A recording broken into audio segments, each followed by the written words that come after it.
En el marco del Máster en Cooperativismo y Gestión Socioempresarial de Mondragón Universitatea, hoy tenemos el placer de compartir un espacio con Sigor Espeleta.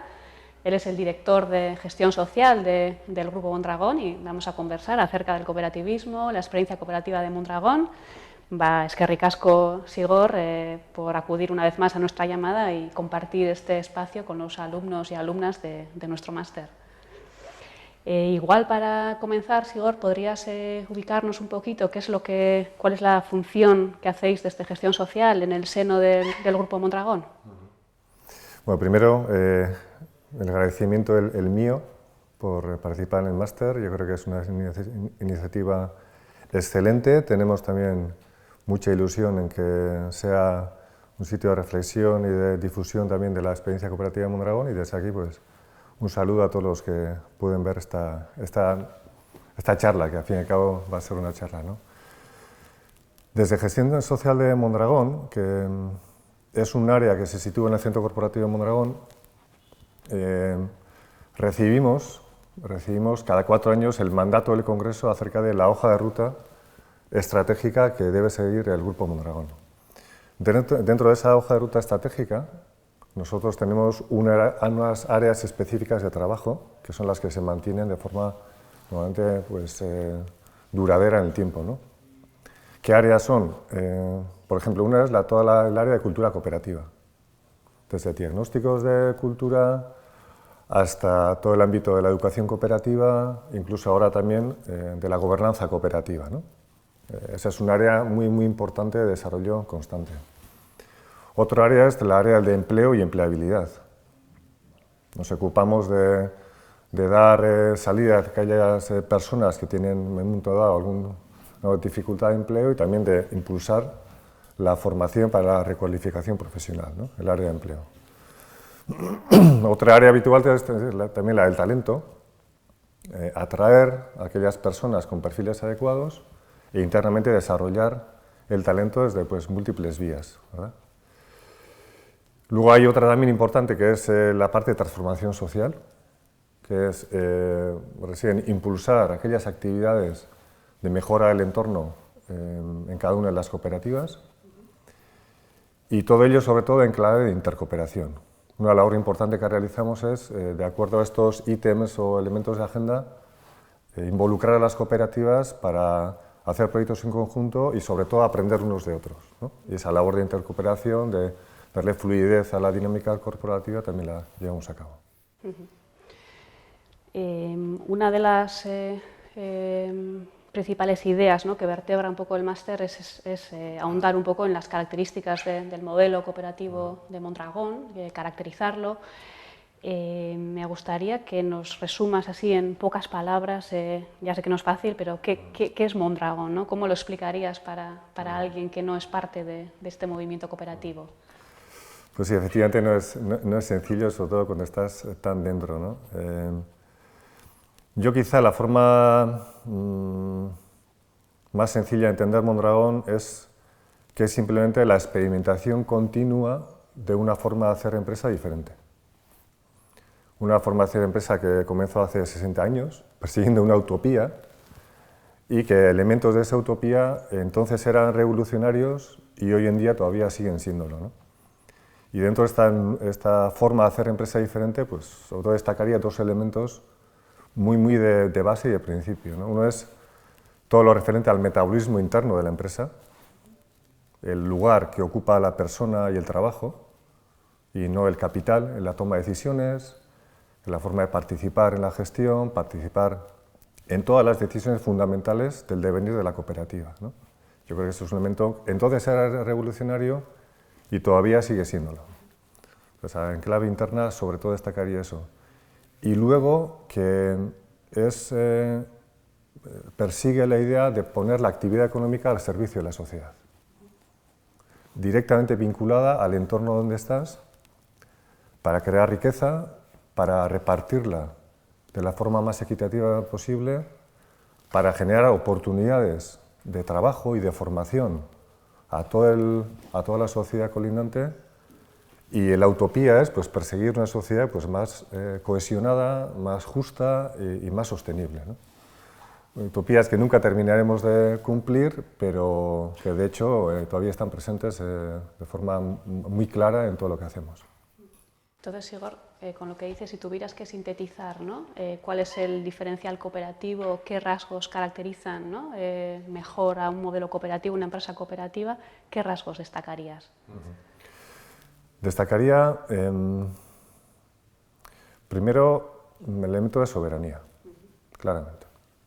Toda decisión fundamental en el devenir de la cooperativa se toma por las personas que protagonizan el proyecto, no, ni por nadie externo, ni por influencia externa diferente. Ese es un elemento central. Estamos hablando de participación, pero participación en todos los niveles. Participación en el puesto de trabajo, por ejemplo, ahora en este mundo del conocimiento es algo muy habitual que toda empresa persigue, porque intentas involucrar a la persona que trabaja para que dé lo mejor de sí, ¿verdad? Sin embargo, el diferencial cooperativo no solo está ahí, eso siempre está ahí y estará, sino que a la hora de tomar las decisiones clave, son las personas que participan en proyectos las que lo hacen, ¿no?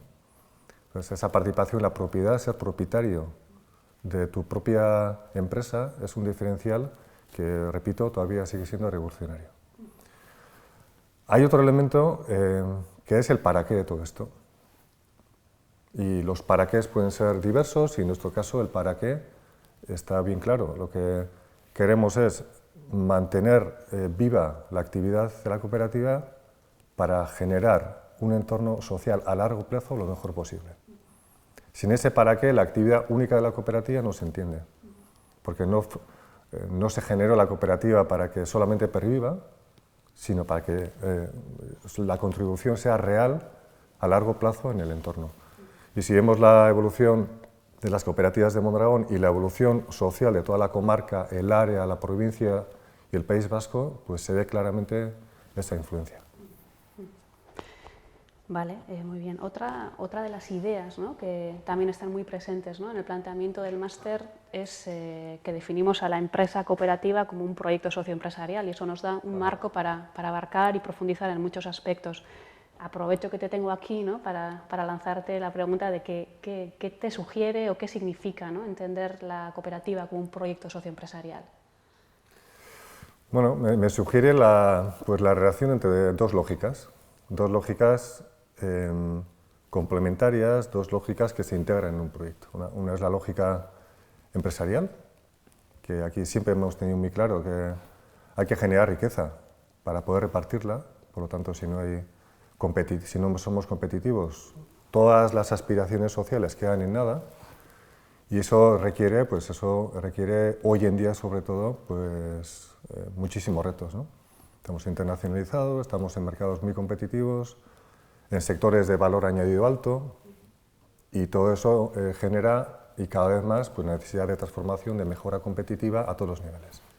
La parte empresarial, pero esa la tenemos todos los que estamos de alguna forma u otra involucrados en una actividad económica. Y la parte social, yo sobre todo creo que se integra con la anterior, pero responde al cómo hacemos las cosas.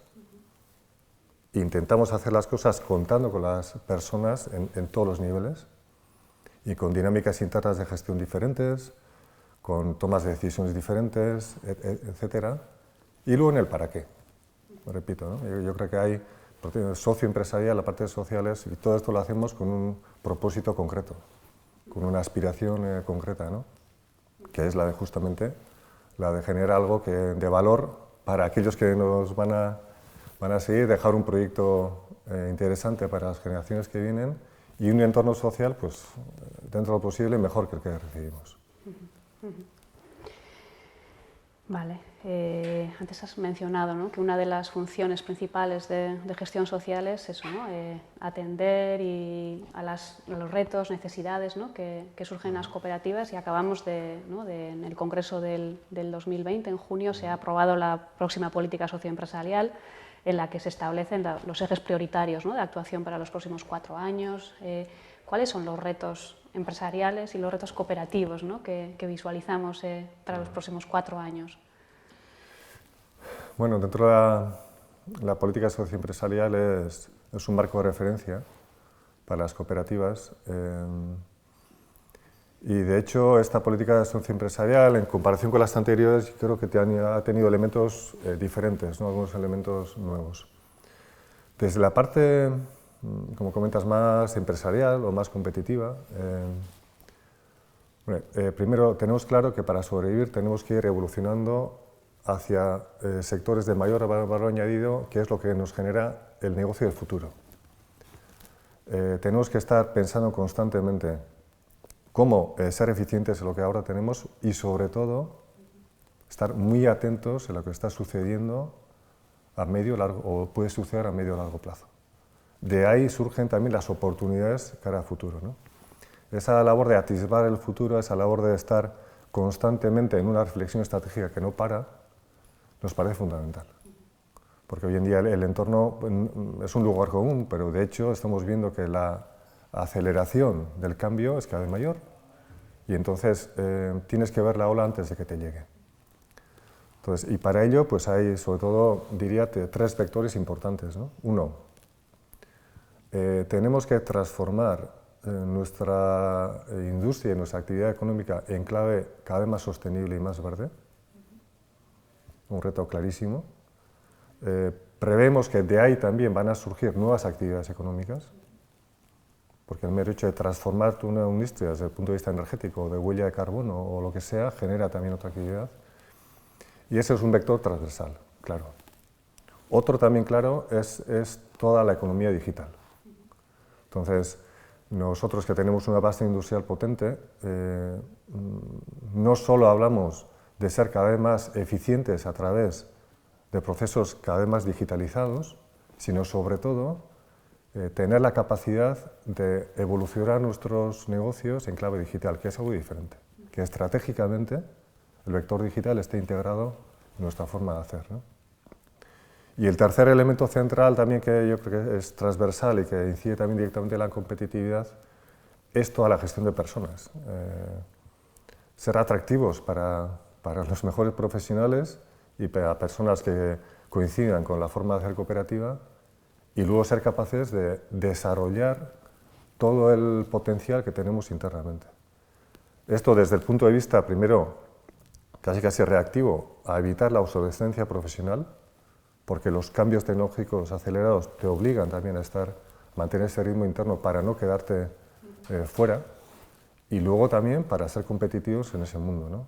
Todo el talento orientado al reskilling, a la recualificación continua, con fórmulas innovadoras de aprendizaje muy ligado a lo tecnológico y digital, pues es otro elemento competitivo claro. Y luego desde la parte cooperativa, dentro de los muchos que se me ocurren, pues igual destacaría dos, ¿no? Uno, todo lo relativo al compromiso de identidad cooperativa. El que un socio entienda las cosas no es que lo hagas una vez y ya está. Es más, hoy en día lo que queremos impulsar es la reflexión dentro de las propias cooperativas y los socios para ir actualizando constantemente elementos originarios, ¿no? Por ejemplo, ¿qué significa participación hoy en día? ¿Cómo la llevamos a cabo? ¿Qué significa la solidaridad hoy en día? ¿Qué significa la intercooperación? Aquellos elementos muy de sentido de nuestra identidad, pues constantemente mantenerlos vivos, ¿no? Y eso es, siempre tendremos que hacerlo. Cada vez mejor, otras veces peor, pero es algo que ahora también se mantiene con mucha claridad. Y luego el otro elemento que también destacaría es la intercooperación. Intercooperación, más allá de la fórmula cooperativa, yo creo que es un elemento muy distintivo de Mondragón. Hay muchas cooperativas a lo largo del mundo, pero yo creo que aquí se han conseguido fórmulas bastante novedosas e innovadoras de solidaridad entre cooperativas, ¿no? Entonces, hay una parte que es solidaridad de ayudas, apoyos mutuos, empleo, fondos comunes, etc. Y otra parte es intercooperación en puro negocio. Somos multisectoriales y también el reto constante de cómo podemos colaborar para acceder al mercado en mejores condiciones, ¿no? Entonces, la parte de identidad cooperativa e de intercooperación en esta política se mantiene y yo entiendo que se mantendrán siempre, porque nunca vamos a agotar esas vías de trabajo, ¿no? Vale, entonces, sintetizando, hablaríamos del tema de sostenibilidad, digitalización también como gran reto, desarrollo de personas, atracción, retención del talento, reskilling, y después desde una perspectiva más cooperativa quizá eso, ¿no? El nutrir y alimentar, renovar esa identidad cooperativa y ese sentimiento de copropiedad, ¿no? Dentro de la cooperativa, y al mismo tiempo el elemento de intercooperación como algo que nos diferencia, ¿no? Respecto a otros modelos de empresa y que además tiene su clave solidaria y también desde el punto de vista de sinergias empresariales, ¿no? Entonces, bueno, creo que una buena síntesis de esos grandes retos que enfrentamos. Es verdad que encima nos está tocando vivir, ¿no? Momentos muy convulsos, disruptivos, de cambio. En términos generales, ¿te parece, Sigor, que el modelo cooperativo goza de buena salud?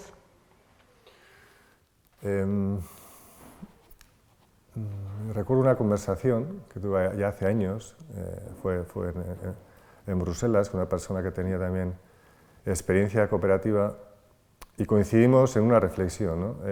Justo es en momentos de crisis donde el elemento cooperativo brilla, ¿no?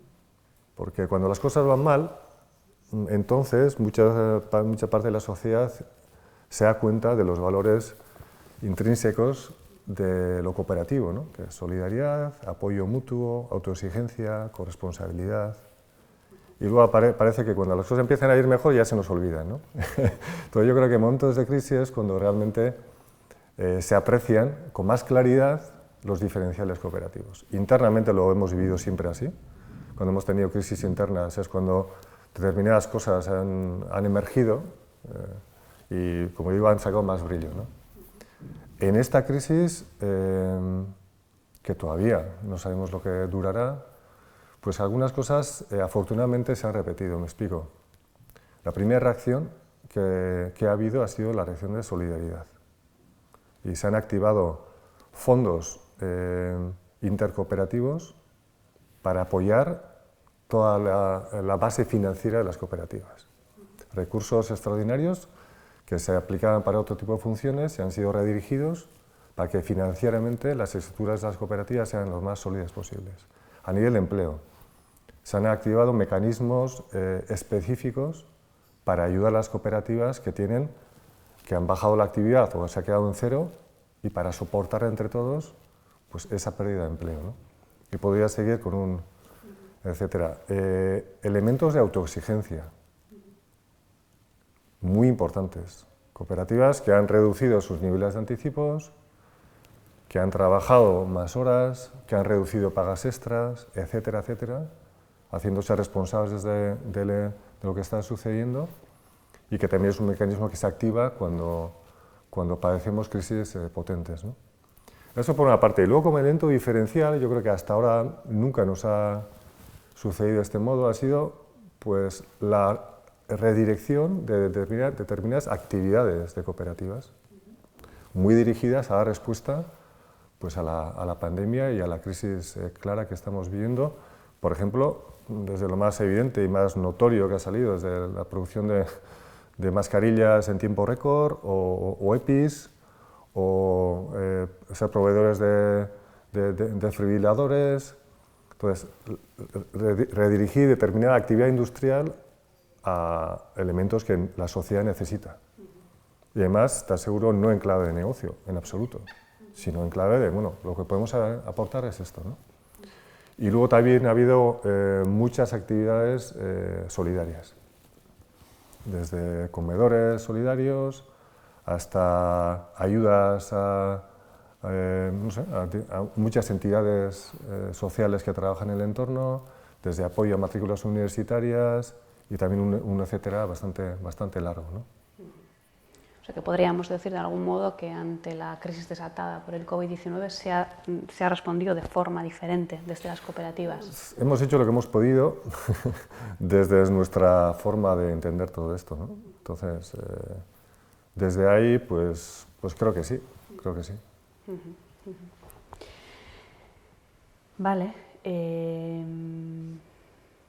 No sé, para ir acabando, Sigor, te lanzaría una pregunta muy abierta, pero ¿por qué te parece que es interesante, ¿no? El modelo cooperativo a día de hoy y consideras que es una fórmula, ¿no? de futuro.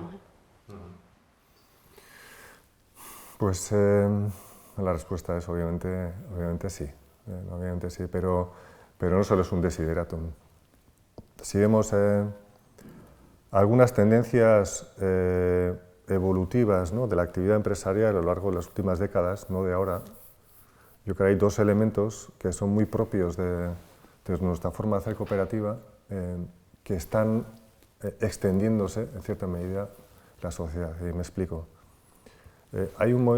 Uno es que entramos, sobre todo aquellos países más industrializados, en todo el área de la economía del conocimiento, y desde ahí, pues hace tiempo ya se vio que la forma no participativa de abordar el trabajo no resulta muy eficiente. Entonces, no es nada nuevo, pero los modelos tayloristas pues, no son muy eficaces cuando tu estrategia no es de costes, sino que es de innovación, de servicio, etc., ¿no? Nada nuevo, pero es una tendencia muy clara que se está desarrollando en todo tipo de empresa y es algo muy propio nuestro, tremendamente identificativo de nuestra forma de hacer cooperativa, que se traduce en una forma de gestionar, una forma de tratar a las personas, una gestión por la confianza, etc. Y junto a ello, con el aval diferente de que cuando le decimos a una persona que este proyecto te ofrecemos participar en él, porque eres parte, realmente es parte, porque es suyo. No solo le decimos que no, sino que es suyo, es propietario del proyecto, ¿no? Entonces, eso tiene un potencial de integración y de generar compromiso muy relevante, que a la vez tiene su traducción en competitividad en esta era del conocimiento, ¿no? Entonces, desde ahí, yo creo que el futuro es muy claro, es muy claro. Y la otra línea, también transversal, y ahora también que se ha potenciado, es la reflexión acerca de qué mundo y qué clase de sociedad necesitamos. Y ahora, por ejemplo, todo el movimiento de los Objetivos de Desarrollo Sostenible, etcétera, antes se llamaba responsabilidad social empresarial o lo que fuera, ¿no? Ha tenido también una evolución diferente toda esa relación entre empresa y sociedad, pues es otro elemento, repito, pues intrínsecamente cooperativo, por lo menos de nuestro cooperativismo de Mondragón, ¿no? Entonces, más allá de sumarnos ahora a algún discurso general, son cuestiones que siempre le hemos hecho. Desde la utopía inicial, que repito que era esa, hasta nuestra realidad concreta, ¿no? Entonces, dar trabajo de calidad, generar empleo en el entorno, ver cómo las dos lógicas del corto y el largo plazo se juegan para no ir a corto plazo, y sobre todo el arraigo al territorio, ser una actividad económica que se va a mantener aquí, eso contribuye a que el entorno naturalmente sea más cohesionado, más igualitario, más justo en nuestro sentido y más sostenible, ¿no? Entonces, esas dos líneas, que yo creo que son muy geniales, transversales, que me alegro por ellas, que ojalá todos mejoremos en esa, a mí me dice internamente que el camino que llevamos es el buen camino. Sin duda, ¿no? Son dos líneas principales que las tenemos estructuralmente, ¿no?, incorporadas ya en nuestra forma de ser y de hacer históricamente, y lo que se trata seguramente es de sacarle chispas, ¿no?, a eso que ya lo tenemos ahí y que parece que el futuro empresarial también, ¿no?, apunta para ahí, sin duda. No sé si querías compartir alguna cosa más, Igor, si no, yo... No, simplemente pues agradeceros esta charla entre amigos y que sirva, si es posible, de reflexión para que el que está al otro de la cámara pues saque sus propias conclusiones y entre todos empezamos a aumentar esta comunidad, ¿no? Sin duda, yo creo que ha sido una muy buena síntesis de muchos de los elementos que venimos trabajando en el máster, y una vez más agradecerte tu sinceridad y tu cercanía a la hora de acercarnos, ¿no?, lo que supone el modelo cooperativo de Mondragón, eta, bueno, pues eskerrik asko. Eskerrik asko.